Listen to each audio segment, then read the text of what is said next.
마음의 눈. 이 글은 3년 전에 쓴 글입니다.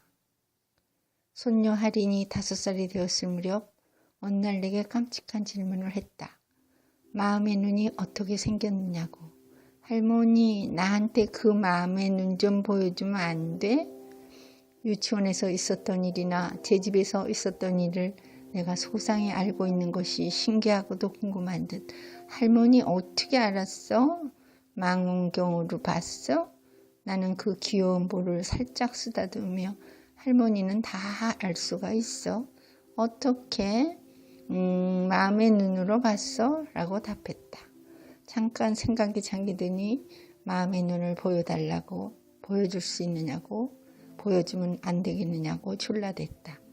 지금은 보여줄 수 없지만 할인이 이 다음에 큰 다음 대학교에 들어갈 때쯤 되면 설명해 주겠노라 대답해 주었다. 그날 이후에도 가끔씩 먼 거리에 있는 일을 내가 알고 있으면 마음의 눈으로 봤느냐고 나도 좀 보여주지 하고 아쉬워했다. 돌아오는 3월에 초등학교에 입학하는 할인은 동화책은 물론 모든 인쇄물을 완벽하게 읽는다. 글씨도 어려운 받침을 가끔 틀릴 뿐 문장 구성도 제법이다.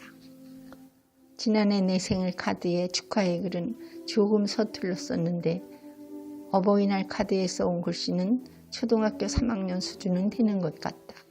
요즘 아기들은 모두 성장이 빨라서 키도 크고 지능 발달도 놀랍다지만 유치원 친구들 중 글을 못 읽는 친구도 있고 글씨도 할인에게 써달라고 부탁을 한다니 할인은 또래들 중 좀 빠른 것 같다.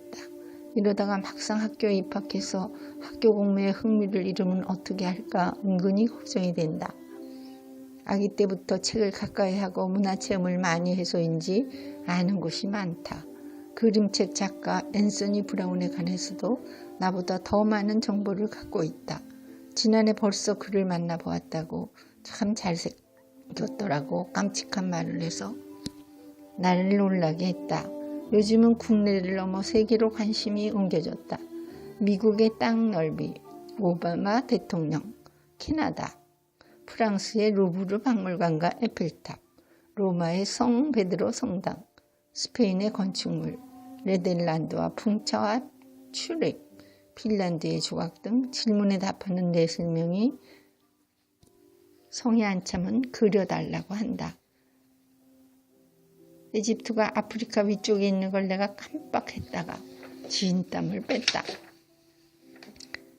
피라미드과 스핑크스에 관하여 물어보길래 사진을 보며 설명을 하는 걸로 마무리 지었지만 할인의 호기심과 궁금증은 끝이 없다. 돈키호테의 집은 가보았는지, 덴마크에 가서 인어공주는 정말 보았는지, 길다란 속눈썹을 내려깐 채 손가락으로 짚어가며 세계 지도를 들여다본다.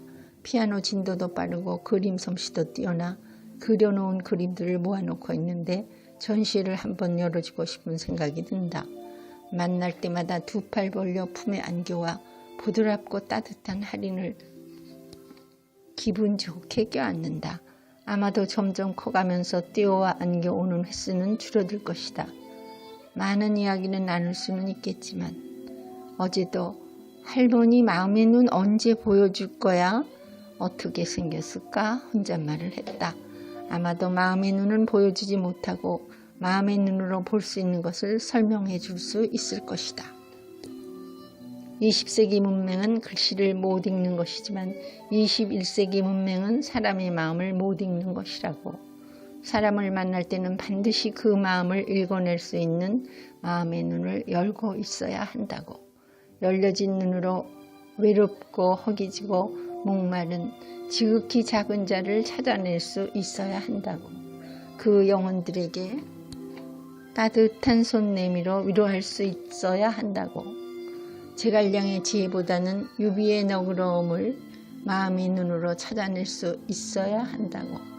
누구에게나 똑같이 허락된 시간이지만 시간의 가치 앞에 겸허하게 무릎 꿇어 그 가치를 마음의 눈으로 읽어내야 한다고. 그래서 기회의 시간을 당당하게 찾을 수 있어야 한다고. 아름다운 마음의 눈을 열고 있으면 아름다운 것들이 많이 보일 것이라고.